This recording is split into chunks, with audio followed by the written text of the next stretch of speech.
Thank you brother. Hi friends everyone, பிரியமான சிறுவர் trophy stage. So இப்போ சரவண சொன்ன மாதிரி தான் நானுமே வந்து பார்த்தீங்கன்னா 2021 டிசம்பர் 21 என்னோட டேட் ஆஃப் ஜாயினிங். கரெக்டாக இயர் ரெண்டு மந்த் எண்டில் தான் ஜாயின் பண்ணேன்.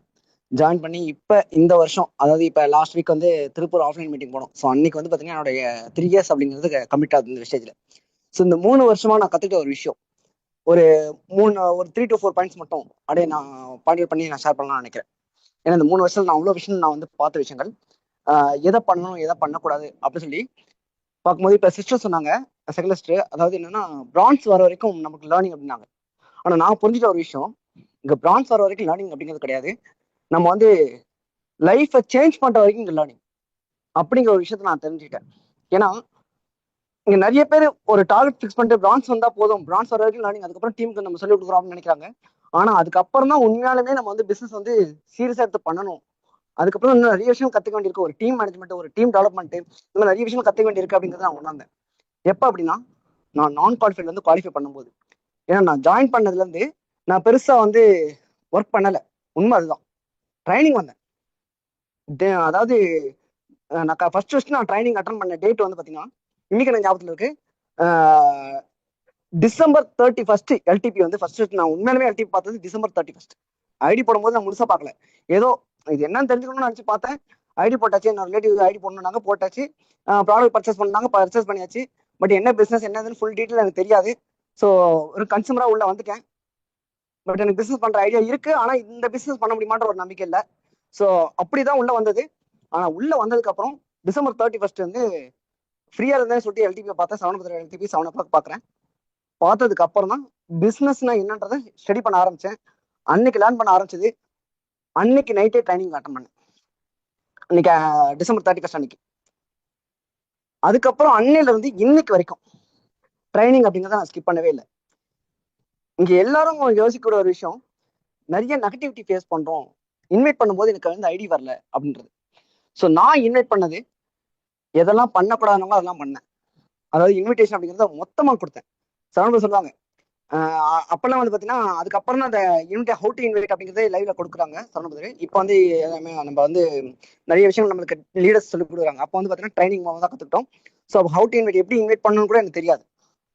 நான் இன்விடேஷன் வந்து பாத்தீங்கன்னா மொத்தமா ஓப்பன்ல எல்லாருக்கும் அப்படியே ப்ராட்காஸ்ட் அனுப்புற மாதிரி எல்லாருக்கும் அப்படியே ஃபார்வர்டு, விஸ்டேஜ் ஆப்பர்ச்சுனிட்டி அப்படின்னு சொல்லிட்டு கான்டாக்ட்ஸ் வந்து ஒரு 1000 கான்டாக்ட்ஸ். இங்க 10 பேர் ஒரு 4 பேர்ட்ட பேசிட்டு ரிஜெக்ட் ஆனாலே நம்ம வந்து ஃபீல் பண்றோம். 4 பேர் ரிஜெக்ட் பண்ணிட்டாங்க. 1000 கான்டாக்ட்ஸ் மொத்தமா காலி பண்ணியாச்சு. ஃபோன் கான்டாக்ட்ஸ் என்ன பண்ணது இல்லை, ஃபோன்ல கான்டாக்ட்ஸ் இல்லை, முடிஞ்சு போச்சு. இருந்த கான்டாக்ட்ஸ் முடிஞ்சு போச்சு. டீம் ஒரு ஐடி கூட போடல. ஸோ நான் அதுக்கப்புறம் தான் உணர்ந்தேன். ஸோ ஃபர்ஸ்ட் அண்டர்ஸ்டாண்ட் பண்ணிப்போம், இதுக்கப்புறம் போனா போகட்டும். இது இல்லாதப்ப என்ன பண்ணிட்டு தான் ஒண்ணுமே பண்ணல. அப்ப இப்ப மட்டும் என்ன பண்ண போறோம், ஒண்ணு பண்ண சோக்கா நாலேஜ் எடுத்துப்போம் அப்படின்னு சொல்லிட்டு நாலேஜ் எடுக்க ஆரம்பிச்சேன். அன்னையில இருந்து இன்னைக்கு வரைக்கும் நாலேஜ் எடுத்துக்கிட்டே இருக்கேன். கூடவே ஒரு 3 months கழிச்சு தான் டீம் டெவலப்மெண்ட் ஸ்டார்ட் பண்றேன். எப்பனா மார்ச்சுக்கு அப்புறம் தான் ஃபர்ஸ்ட் டீம் டெவலப்மெண்ட் ஸ்டார்ட் பண்றேன் ஃபீல்டு மூலமா. அதாவது நான் வெளியில போறேன் அப்படின்னா பாக்குறவங்க ப்ராஸ்பெக்ட் அப்பெல்லாம் வந்து பாத்தீங்கன்னா நிறைய மோட்டிவேஷன் வீடியோஸ், இந்த லேர்னிங் வீடியோஸ் எல்லாம் வரும். எப்படின்னா இப்ப இங்க வர மாதிரி கிடையாது, இப்ப நம்ம குரூப்ல வர மாதிரி கிடையாது. அது லீடர்ஸ் வந்து அனுப்புவாங்க, பர்சனல் அனுப்புவாங்க. ஸோ அதை பார்ப்பேன். அது இல்லாம நான் போய் தனியா சர்ச் பண்ண ஆரம்பிச்சேன் ஃப்ரீ டைம்ல. ஃப்ரீ டைம் கிடைக்கிறது எனக்கு அபூர்வம் தான். ஏன்னா நான் மார்னிங் வந்து 4 o'clock ஏஞ்சி ஒர்க்குக்கு போக ஆரம்பிச்சேன் அப்படின்னா multi tasking work. Multi task வந்துன்னா காலையில் ஏஞ்சோன்னா போயிட்டு ஸ்போர்ட்ஸ் அகாடமி அதை ஓப்பன் பண்ணணும். அதுக்கப்புறம் 9 மணிக்கு மேலே அட்வொகேட் கிட்ட கிளர்க்காக இருக்கணும். அதுக்கப்புறம் அங்கே கோர்ட்டுக்கு வயசு போகணும். 10 மணிக்கு கோர்ட்டு போகணும் அப்படின்னா மதியானம் 3 மணிக்கு வருவோம். 3 மணிக்கு வந்தோடனே இடத்துல ஒரு half an hour 1 hour சாப்பாடு ரெஸ்ட்டு. அதுக்கப்புறம் முடிச்ச உடனே அடுத்து ஈவினிங் வந்து 4 o'clock மறுபடியும் ஷட்டில் கோர்ட்டு. ஸோ பசங்களுக்கு கோச்சிங்கு, கோச்சாக இருந்தேன் பேட்மிண்டன் கோச்சு. அது முடிஞ்சோன்னா 7 மணிக்கு முடியும். 7 மணிக்கு முடிஞ்சோன்னா மெம்பர்ஸ் வருவாங்க. ஸோ அவங்ககிட்ட ஃபீஸ் கலெக்ட் பண்ணுறது, என்கொயரி, பேட்மிண்டன் என்கொயரி இந்த மாதிரி வரும். அதுக்கேட்டல கோர்ட்டு கிளைண்ட் வருவாங்க, இவங்களெல்லாம் பார்க்கணும். இதெல்லாம் பார்த்துக்கிட்டு நைட்டு இதெல்லாம் முடியறதுக்கு மணி 10 11 ஆயிடும். 11 மணிக்கு மேலே எல்லாத்தையும் ஹேண்ட் ஓவர் பண்ணிட்டு ரிட்டர்ன் கிளம்புனா அப்போ 9 to 10 ட்ரைனிங். இதுக்கு இடையில வந்து இந்த 9 to 10 கேப்ல என்ன பண்ணோம்னா, எங்க அட்வொகேட் சார் வந்து யாராவது கிளைண்ட் பார்க்கறதுக்கு அனுப்புவாரு. நான் அவர் ஃபினான்ஸ் ஒர்க்கும் பண்ணிட்டு இருந்தாரு, அந்த ஃபினான்ஸ் கலெக்ஷனுக்கு அனுப்புவாரு. ஸோ இடையில போகும்போது ஹெட்ஃபோன் மாட்டிட்டு கேட்டே போவேன் ட்ரைனிங். இடையில டைமே கிடையாது. இதெல்லாம் முடிச்சுட்டு ரிட்டர்ன் வரேன் அப்படின் போது, அதுவும் இப்ப வந்து பாத்தீங்கன்னா நம்ம மல்டிபிள் ஜூம்ல இப்ப நிறைய பேர் வந்து எல்லாமே லைவ்ல பாக்குறோம். அப்போ வந்து உள்ள போய் ஜாயின் பண்ணணும், ஒரு கொஸ்டின் Q&A கொஸ்டின் கேட்கணும் அப்படின்னா இருக்கிறது ஒரே ஒரு ஜூம். அந்த ஒரு ஜூம் விட்டாச்சுன்னா யூடியூப் லைவ்ல தான் பார்க்கணும். உள்ள போய் ஏதாவது டவுட்னா கூட கேட்க முடியாது. ஸோ லீடர்கிட்ட கேட்டுக்கோங்க அப்படின்றாங்க. ஸோ லீடர்ஸ்கிட்ட என்கிட்ட கேட்டு ஒரு சில விஷயம் கிடைச்சாலும் லீடர்ஸ்கிட்ட எனக்கு கிடைக்காத ஆன்சருக்கு தான் சரணாபதிட்ட வருவேன். ஸோ அந்த அளவுக்கு வந்து பார்த்தீங்கன்னா ரொம்ப ட்ரைனிங் அட்டன் பண்ணுறதுக்கு டிஃபிகல்ட் அதிகமாக இருக்கும், சேலஞ்சஸ் அதிகமாக இருக்கும். ஸோ அந்த சேலஞ்சஸ் தாண்டி ட்ரைனிங் அட்டன் பண்ணி நைட்டு 12 மணிக்கு மேலே வீட்டுக்கு வந்து படுத்து மறுபடியும் நான் காலைல 4 மணிக்கு எழுந்திருக்கணும். ஸோ இதுதான் என்னோட ரொட்டீன் லைஃபாக இருந்தது விஸ்டேஜ் பண்ணிட்டு இருக்கும்போது. ஸோ ஒரு 6 மந்த்ல இந்த விஸ்டேஜ் பிஸ்னஸ் பண்ணும்போது நடுவில் இடத்துல கால்ஸ் பேசுமா ஃப்ரீ டைம்ல கால் பேசும்போது எங்க சீனியர் லாயர் பார்த்துட்டு கொஞ்சம் ஒரு மாதிரி அவங்க பேசல, பட் அவங்க வீட்டில் இருக்கவங்க ஒரு மாதிரி பேசிட்டாங்க. என்னோட ஏஜ் கம்மி அப்படின்னும் போது எனக்கு ரெஸ்பெக்ட் அந்த இடத்துல நம்ம எப்பவுமே செல்ஃப் ரெஸ்பெக்ட் அப்படின்னு விட்டு கொடுக்க மாட்டோம். ஸோ அந்த செல்ஃப் ரெஸ்பெக்ட் எனக்கு வந்து டேமேஜ் ஆச்சு. ஸோ அன்னையோட ஜாப் குவிட் பண்ணிட்டு இதுக்கப்புறம் நான் வேலைக்கே போக மாட்டேன், இதுக்கப்புறம் வெஸ்டேஜ் அப்படின்ற மாதிரி எடுக்கும் போது நான் ஃபேஸ் பண்ண சேலஞ்சஸ் ஃபினான்ஷியல் இல்லை. ஸோ வேற வழி இல்லை, இதை பண்ணியே ஆகணும் அப்படிங்கிற சுச்சுவேஷன். ஆனால் என்ன பண்ணுறது தெரியல, இருக்கிற கான்டாக்ட் இல்லை. இங்கே நிறைய பேர் கான்டாக்ட் இல்லைன்னா கான்டாக்ட் இல்லைன்னு சொல்கிறோம். ஆனால் கான்டாக்டை உருவாக்கணுன்ற எண்ணமே எப்போ வந்துச்சுன்னா அதுக்கப்புறம் தான் வந்தது. ஏன்னா கையில் கான்டாக்டை வச்சுட்டு நம்ம வந்து பிஸ்னஸ் பண்ணிட முடியாது. முக்கியமான ஒரு பாயிண்ட், நிறைய பேர் சொல்றது கான்டாக்ட்ஸ் இல்லை, ஆனால் அந்த கான்டாக்டை டெவலப் பண்ணா பிஸ்னஸ் பண்ணா அந்த டெவலப் பண்றதுக்கு நம்ம கண்ணில் படுறாங்கன்னா ப்ராஸ்பெக்ட் அப்படிங்கிறத அதுக்கப்புறம் தான் ஸ்டடி பண்ணணும்.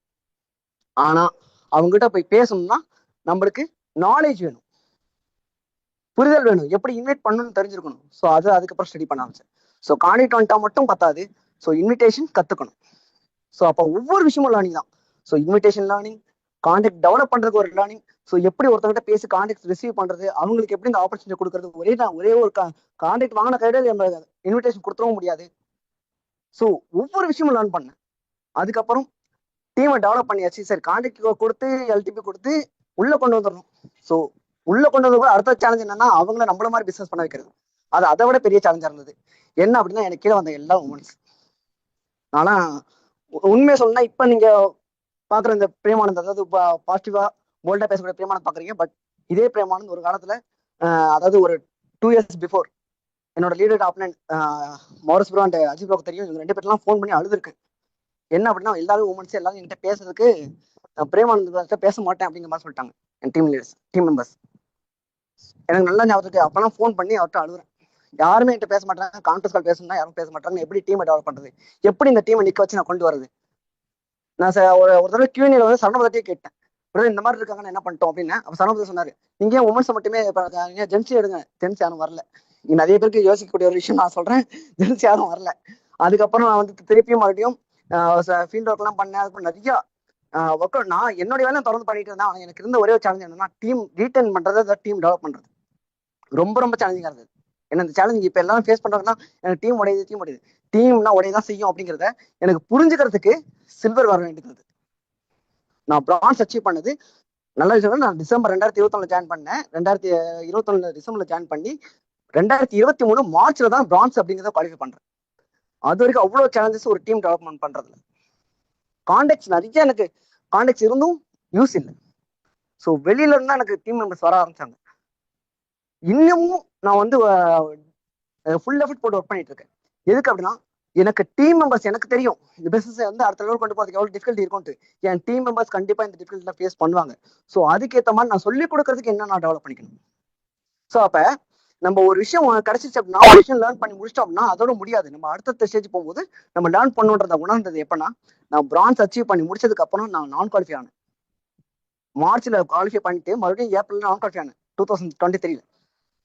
அப்ப என்னாச்சுன்னா எனக்கு டீமை வந்து கொண்டு வந்தாச்சு, குவாலிஃபை பண்ணியாச்சு, இவ்வளவுதான் முடிஞ்சது, இப்ப சிஸ்டம் முடிஞ்சதுன்ற நினைச்சத ரிலாக்ஸா இருக்கலாம்னு நினைச்ச நேரத்துல டீம் காண போயிடுச்சு. திருப்பியும் இறங்கி ஒர்க் பண்ணேன். அதுக்கு அடுத்து குவாலிஃபை பண்ணும்போது டிசம்பர் சில்வரே அடிச்சிட்டேன் குவாலிஃபை. அதோட நான் அங்க மார்ச்ல நான் குவாலிஃபை பண்ணிட்டு விட்டதுதான். அதோட டிசம்பர்ல டைரக்டா சில்வர் தான் குவாலிஃபை பண்ணேன். நடுவில் குவாலிஃபை கிடையாது, நான் குவாலிஃபை தான். டிசம்பர் 2023 அன்னைக்கும் எனக்கு எல்லாம் ஒரு சேலஞ்ச் நல்லா ஞாபகத்தில் இருக்கு. கரெக்டா ஜனவரி 1 குவாலிஃபைக்கு ஆர்டர் வருது. டீம் மெம்பர்ஸ் ஒருத்தவங்க வந்து பர்ச்சேஸ் போடுறாங்க. போடும் போது டிசம்பர் 2 சென்னையில ஃபிளட். 2024 டிசம்பர் 2 நைட் வந்து அவங்க போட்ட பிவி ஆட் ஆச்சான்னு தெரியாது, காலைல பார்க்க முடியல. ஆப்பிள் க்ளோஸ் ஆயிடுச்சு. ஜனவரி மாசம் 1 நைட்டு காலைல பார்க்க முடியல. இங்க இது போட்டேன், மெயில் போட்டேன், மெயிலுக்கு என்ன ரிப்ளை வந்ததுன்னு தெரியாது.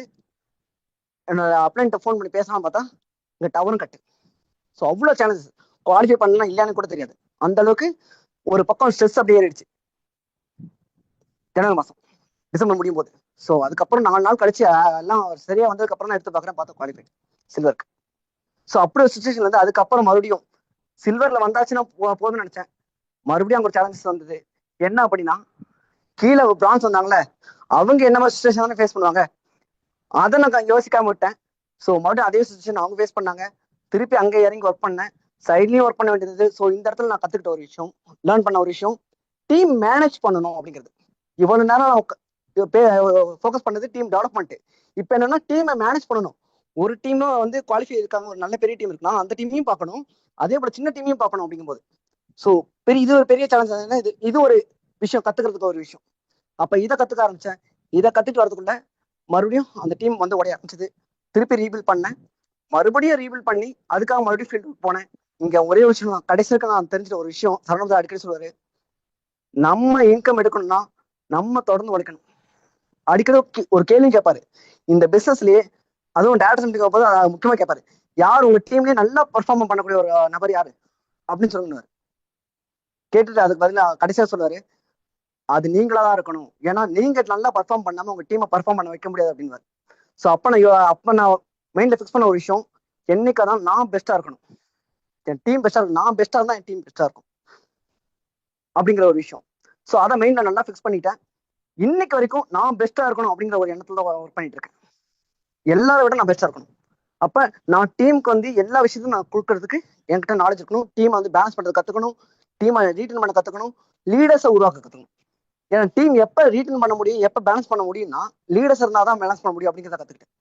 எப்ப சில்வர் அச்சீவ் பண்ணதுக்கு அப்புறம், நான் சில்வர் அச்சீவ் பண்ணி மறுபடியும் நான் குவாலிஃபைடு ஒரு 3 months, ஏன்னா டிசம்பர்ல குவாலிஃபை பண்ணேன், மறுபடியும் அடுத்த 3 months நான் குவாலிஃபைடு, மறுபடியும் ஏப்ரல்ல குவாலிஃபை பண்ணி இப்போ வரைக்கும் அதை தக்க வச்சுட்டு இருக்கேன். ஸோ டீம் பில்டிங் அப்ப வெறும் குவாலிஃபை மட்டும் உடனே, ஆனா இப்ப டீம் பில்டிங் மோட்ஸோட தொடர்ந்து குவாலிஃபை பண்ணிட்டு இருக்கேன். தொடர்ந்து இந்த வாய்ப்பு எனக்கு கிடைச்சிட்டு இருக்கு பேசுறதுக்கு. அது மட்டும் இல்லாம அடுத்தடுத்த லெவலுக்கு போகணுன்றதா ஒர்க் பண்ணிட்டு இருக்கேன். நான் அடுத்தடுத்த லெவலுக்கு போகணும்னா என் டீம் அடுத்த லெவலுக்கு கொண்டு வரணும். அப்ப நான் வந்து டீமுக்கு எனக்கு தெரிஞ்ச விஷயங்கள் எல்லாத்தையும் டீமுக்கு சொல்லி தரணும். ஆனா நான் கத்துக்க எல்லா விஷயத்தையும் ஒன்னா சொல்லி தர முடியுமா? கண்டிப்பா முடியாது. இப்ப இந்த ட்ரைனிங் பார்த்துட்டு இருக்கோம். இப்ப நான் வந்து இப்ப பேசுறேன், இவ்வளவு விஷயம் பேசுறேன் அப்படின்னா இதுக்கு நான் வந்து நிறைய ஒர்க் அவுட் பண்ணிருக்கேன். ஸோ அது நம்ம பிசினஸ் பொறுத்த வரைக்கும் எப்படின்னா, சரணமா சொல்லுவாரு, நிறைய எனக்கு ஒர்க் அவுட் பண்ணுங்க, நிறைய ஸ்ட்ராட்டஜி ஃபாலோ பண்ணணும்.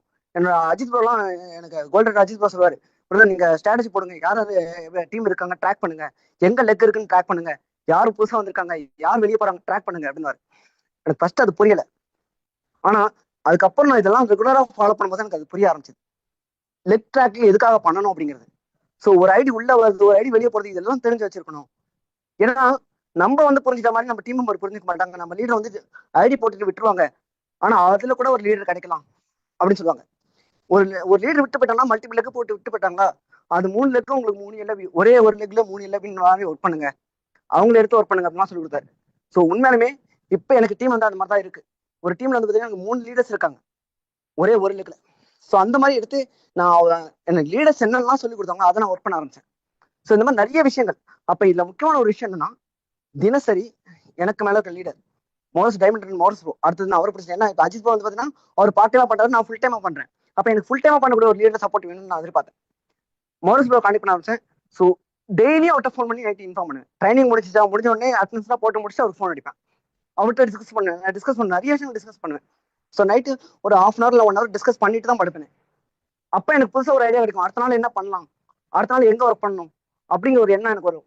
அவர்கிட்ட நான் டேட்டா சொல்லிருக்கேன், உங்ககிட்ட பேசும்போது எனக்கு வந்து அடுத்து என்ன பண்ணணும் ஒரு ஐடியா கிடைக்குது, ஒரு கிளாரிட்டி கிடைக்குது அப்படின்னு. ஸோ அந்த மாதிரி லீடர்ஸை வந்து நான் பிடிச்சிட்டேன். ஏன்னா சரணபுதர் அப்ப சொன்னா அவர் இன்னும் அதுவும் அந்த ஒரு விஷயம், நீங்க சக்சஸ் பண்ணணும்னா உங்க லீடரை தூங்க விடாதீங்கன்னாரு. பட் ஆரம்பத்துல நான் அப்படிதான் நைட் ஃபுல்லா பேசியிருந்தோம். பட் இப்ப வந்து தேவை என்னவோ அதை மட்டும் பேச ஆரம்பிச்சேன். ஸோ தேவை என்னன்னு தெரிஞ்சுட்டு அதுக்கு மட்டும் கேட்டுட்டு அதை என்னோட சந்தேகங்கள், என்னுடைய என்ன ஸ்ட்ரகிள்ஸ் இருக்கு, நான் ஃபேஸ் பண்ணிட்டு இருக்கேன், இன்னைக்கு என்ன ஸ்ட்ரகிள்ஸ் ஃபேஸ் பண்ணேன், இன்னைக்கு என்ன ஒர்க் பண்ணேன் அப்படிங்கறத ஷேர் பண்ணி அதுல ஏதாவது சரி பண்ண வேண்டியிருக்கா அப்படின்லாம் நிறைய டிஸ்கஸ் பண்ணிட்டு இப்படிதான் ஒர்க் பண்ணி இப்ப டீமை வந்து நல்லா கொண்டு போயிட்டு இருக்கேன். ஸோ டீம் மெம்பர்ஸும் அதுக்கேற்ற மாதிரி சப்போர்ட் பண்ணிட்டு இருக்காங்க. இங்க வந்து பாத்தீங்கன்னா இங்க யார் ஒர்க் பண்றாங்களோ இல்லையோ நம்ம தொடர்ந்து ஒர்க் பண்ணோம் அப்படின்னா கண்டிப்பா சக்சஸ் பண்ண முடியும் அப்படிங்கிற ஒரு விஷயத்த நான் புரிஞ்சுட்டு தொடர்ந்து ஒர்க் பண்ண. கண்டிப்பா சரணபுதர் இப்ப ரீசெண்டா திருப்பூர் மீட்டிங்ல ஒரு விஷயம் கேட்டாரு, உங்களுக்கு எவ்வளவு பேர் ட்ரைனிங் பாக்குறாங்க அப்படின்னு சொல்லி என்கிட்ட கேட்டாரு. இப்ப கூட சொன்னார் கொஞ்ச நேரத்துக்கு முன்னாடி, நான் யாரை பார்த்தாலும் ஃபர்ஸ்ட் கேட்கக்கூடிய கேள்வி இதுதான் அப்படின்னாரு. என்னையா அதான் கேள்வி தான் கேட்டாரு. நான் கரெக்டா உள்ள வரும்போது என்னை கூப்பிட்டு கேட்ட கேள்வி ஃபர்ஸ்ட் கேள்வி, எத்தனை பேர் ட்ரைனிங் அட்டன் பண்றாங்க உங்க டீம்ல, ஆன்லைன்ல எத்தனை பேர் லைவ்ல எத்தனை பேர் பாக்குறாங்க அப்படின்னு கேட்டாரு.